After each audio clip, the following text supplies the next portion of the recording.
In this week's episode of the Social Update, OnlyFans will be banning all adult material. Yeah, can you believe it? Facebook give us a peek into their metaverse. Facebook also just launched Reels.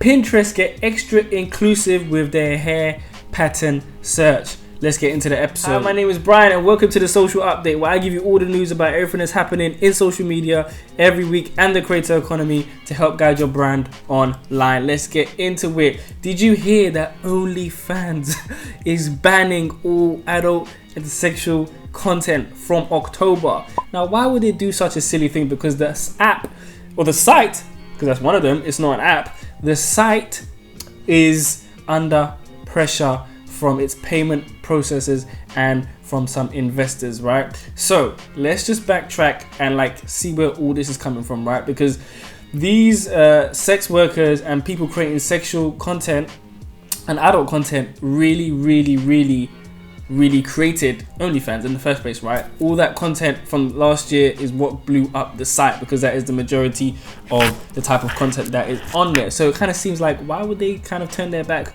on their main core creators, right, and just ban their type of content? Okay, let's backtrack. So last year, the major payment processors MasterCard and Visa put pressure on a company called MindGeek, and this company owns a few porn sites, one of them including Pornhub. So this thing came out, this media came out saying that, you know, people on Pornhub, there was revenge porn, child trafficking, rape, and all this kind of stuff, and all these kind of videos that Pornhub weren't doing a good job of finding or even taking them down, even when they've been reported repeatedly by maybe someone that was even in the video itself, right? So this is very sensitive subject. So MasterCard and Visa said, we're going to stop processing payments, because when you think about it, we can't be involved in that. we can't be next to that, because if we are doing business with you, then essentially we are enabling these things to happen, and we don't want to be involved in that. So they temporarily suspended payment processing on Pornhub. So what Pornhub did was, every user has to be verified, and they deleted loads of content unless you were a verified user. The same thing is going to happen to OnlyFans.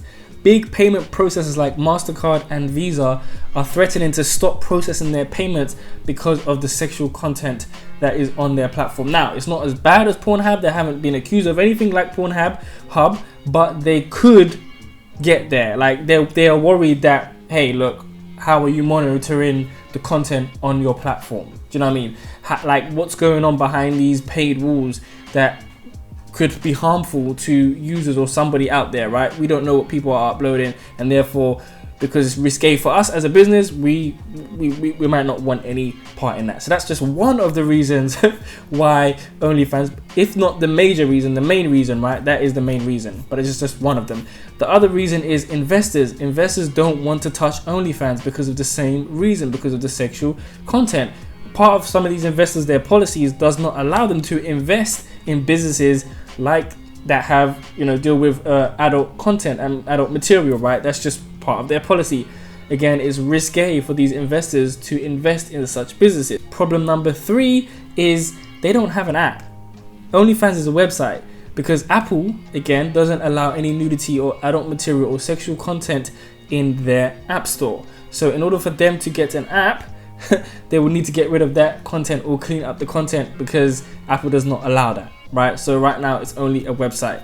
On the other hand, on the back of that, they did create an app called OFTV. They haven't been promoting it at all. It's a free app, free from adult content. Obviously, it's in the App Store, and that is kind of the beginning of them kind of putting their app on the App Store, maybe kind of getting to grips with it. It's free at the moment, so if you want to go test it out, go and download it. It's not got OnlyFans content on it. It's content that's made by OnlyFans, the company itself, not by its users or creators, right? So if you want to go check that out, go check out OFTV. Now, is this good or is it bad? Well, it's very bad for the creators of adult content on OnlyFans, but it could also be very good because they also want to move away from just being a platform for adult content. They want other creators on there, DJs, gym people, cake makers, anybody who's a content creator that wants to get paid and want to create a subscription service, they want them to be welcome on OnlyFans. So let me know what you think about the latest OnlyFans debacle and content creators down in the comments. I'd love to hear what you think about it. Facebook give us a peek into their metaverse,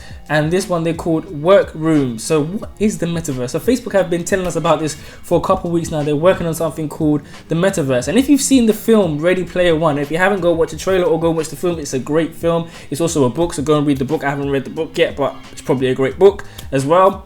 And they have this thing called the Oasis, I believe. And you put on your VR headset. You've probably seen these headsets with people whacking around and going all crazy and running into stuff.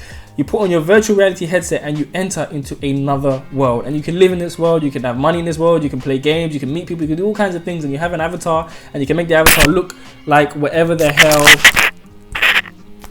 Hit my mic.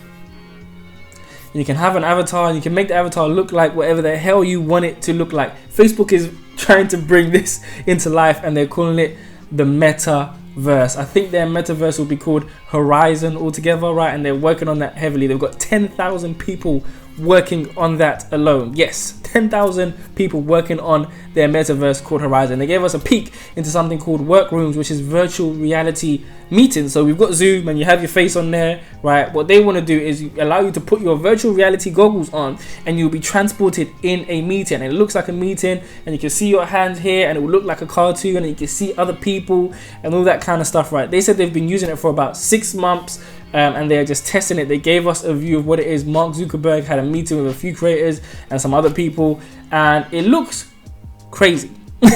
Basically, it looks very cool and very crazy. And they said hopefully that should be coming this year, but probably next year.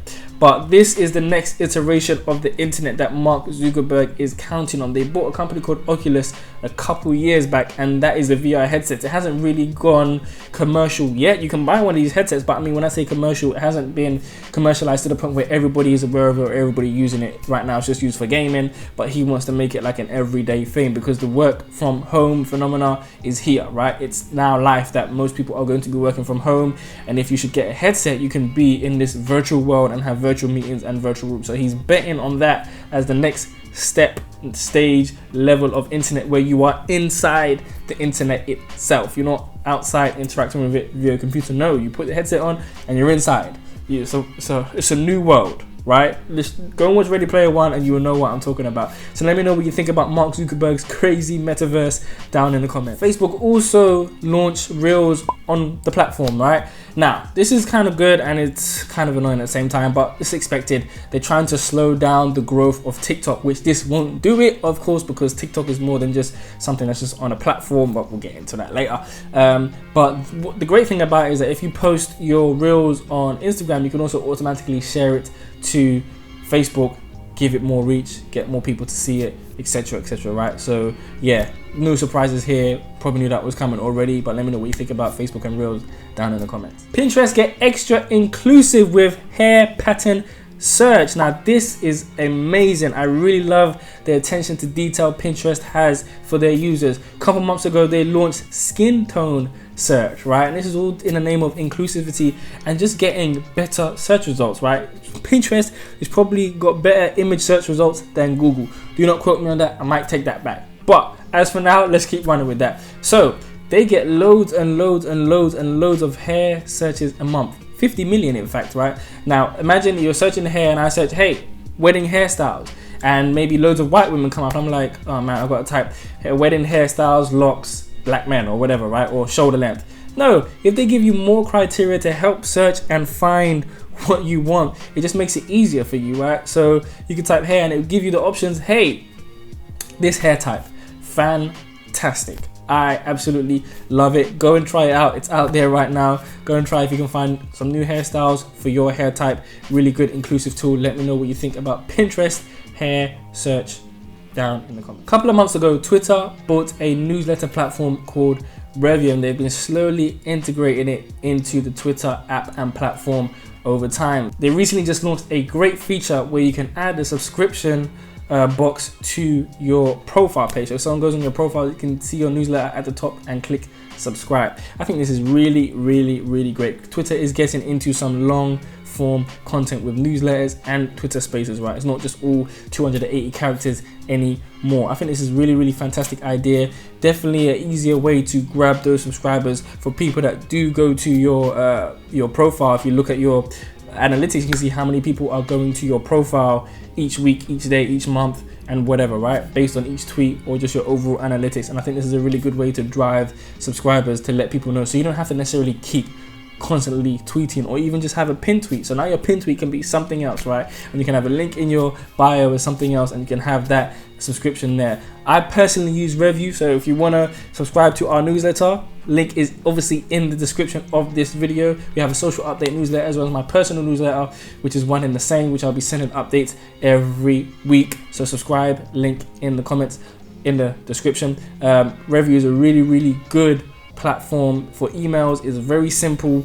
You collect emails and you send emails. That's it. And they give you analytics, and it's very simple and easy to use. So I highly recommend Revue. And if you're on Twitter, even better, because they will be giving us more features and integrations with Twitter and Revue. But let me know what you think about that in the comments, and subscribe because it's in the comments. Last but not least, we have Instagram, and they are always working on stuff. This time they're working on a new sticker for stories called Get Quote. Now, it's possible that it's for business accounts. Obviously, maybe if you do hair, if you sell cakes, if you are a builder or a painter or something, or an artist, maybe people can do that and click Get Quote. Maybe you can put that as a sticker, and as soon as you put that as a sticker, maybe you can get a quote on a cake or something. I have no idea for the use case of this, obviously, because all we have is a picture. But let me know what you think the Get Quote sticker does down in the comments. They're also working on DM chat search. Now, this is one of the most overdue features that we needed 5 years ago, because we are unable to search for specific words that we've said in a DM. So if you spoke about something with somebody